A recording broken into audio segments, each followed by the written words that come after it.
এরপর আমাকে বলতে দেওয়া মানে আর কি বলবো, পাওয়ারলেস লাগবে। রানার কথায় পাওয়ার কাপড়দের নিয়ে কিছু বলতে হবে। যাই হোক, চেষ্টা করছি।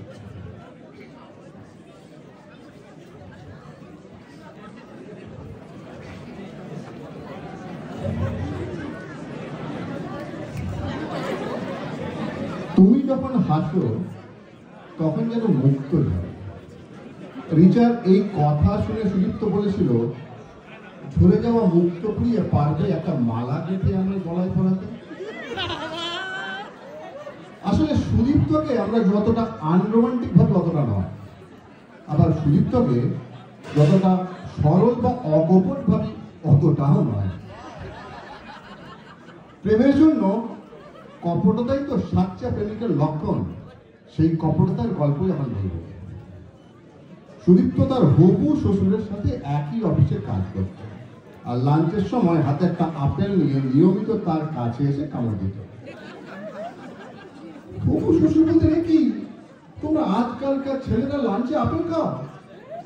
মুখের মধ্যে আপেলটা চিবোতে চিবোতে ঘাটটা শুধু এক পাশে কাজ করতে শুরু। সেই যুগের ছেলেদের বিপরীতে নিজেকে প্রতিষ্ঠিত করার একটা চেষ্টা। হবু শ্বশুর তখন সম্ভ্রমে।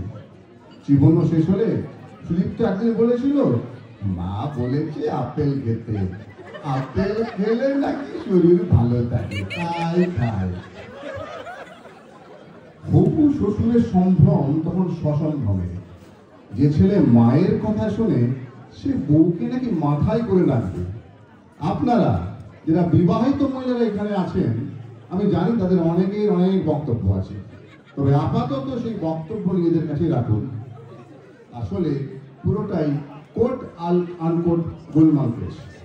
রিচার শিখিয়ে দেওয়া শুধু গোফের বদলে আপেল।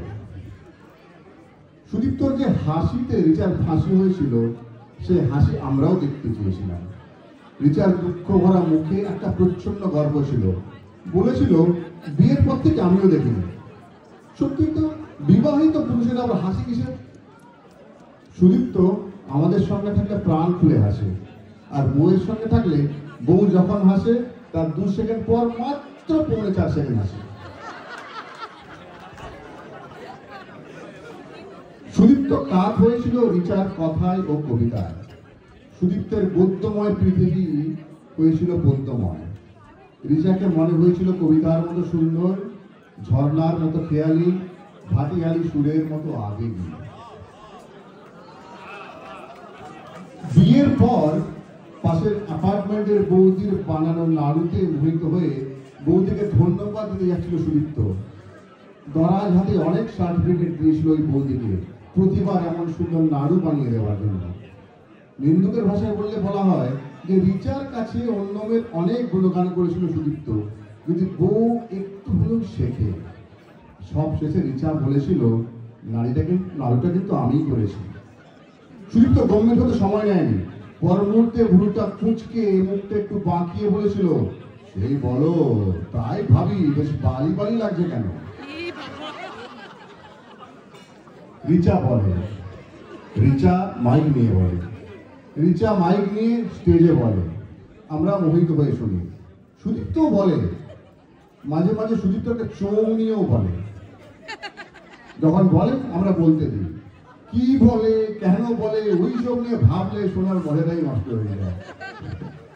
তবে সুদীপ্ত যখন বলে, রিচা তাকে চুপ করতে বলে, কেন কথা বলার এক চাটিয়ে অধিকার একমাত্র রিচা। আমরা সবাই জানি সমস্ত সফল পুরুষদের পেছনে কোনো না কোনো নারী থাকে। আমরা যেটা জানি না সেটা হলো যে কোনো লোকের ভদ্রলোক হওয়ার পেছনে নাকি তার বউ থাকে। মহাপুরুষের বাড়ির মতো শোনালেও এ কথা আমাদের সুদীপ্তর না বলে বলি রিচার সুদীপ্তর। আমরা যারা বিবাহিত পুরুষরা এখানে আছি, তাদের কেউ কেউ যদি নিজেকে ভদ্রলোক না ভাবেন, তাহলে তাদের বউদের বলি, বরের সঙ্গেও নয়, বরের আগেও নয়, পেছনে থাকুন, যাতে আপনার বরেরা ভদ্রলোক হন। রিচা সুদীপ্ত দাম্পত্য একটা খাওয়া সুদীপ্ত যদি ঘটি হয় রিচা তাহলে বাংলাদেশের বাটি। রিচা যদি সংস্কৃতি মনস্ক হয় তাহলে সুদীপ্ত অনেকটাই কোট আনকোট অন্য মনস্ক। রিচা নিজে কিন্তু বেশ সময়ানুবর্তী, সুদীপ্ত সেখানে সব সময় সময় পরবর্তী। রিচা বিখ্যাত তার আবৃত্তির জন্য, আর সুদীপ্ত বিখ্যাত তার বিবৃতির জন্য। এই বৈপরীত্যকে ম্যানেজ করে একে অপরের পাশে দাঁড়িয়ে সম্পর্কের রসায়নকে গাঢ় করার নামে দাম্পত্য। ছাদনা তোলার পর এক ছাদের তলায় ওরা দুজন কাটিয়ে দিল 25টা বছর। কিছু অভিযোগ, কিছু অনুযোগ যদি সম্পর্কে না থাকে, তাহলে সেটা দূরত্বে থাকা দুই ভদ্র মানুষের সম্পর্ক হয়ে যায়, তাই না? কিছু অভিযোগ থাক, কিছু অনুযোগও, কিন্তু সবার উপরে তার প্রেম, ভালোবাসা। সেটা যত পুরানো হয়, গভীরে তার শিকড় বাড়তে থাকে একে অপরকে আই লাভ ইউ বলার লজ্জা। সেই লজ্জা বাড়তে বাড়তে কথাটাই একসময় অপ্রাসঙ্গিক হয়ে যায় সম্পর্কে। শুধু থাকে দুটো মানুষ একসাথে একে অপরের ভরসা হয়ে।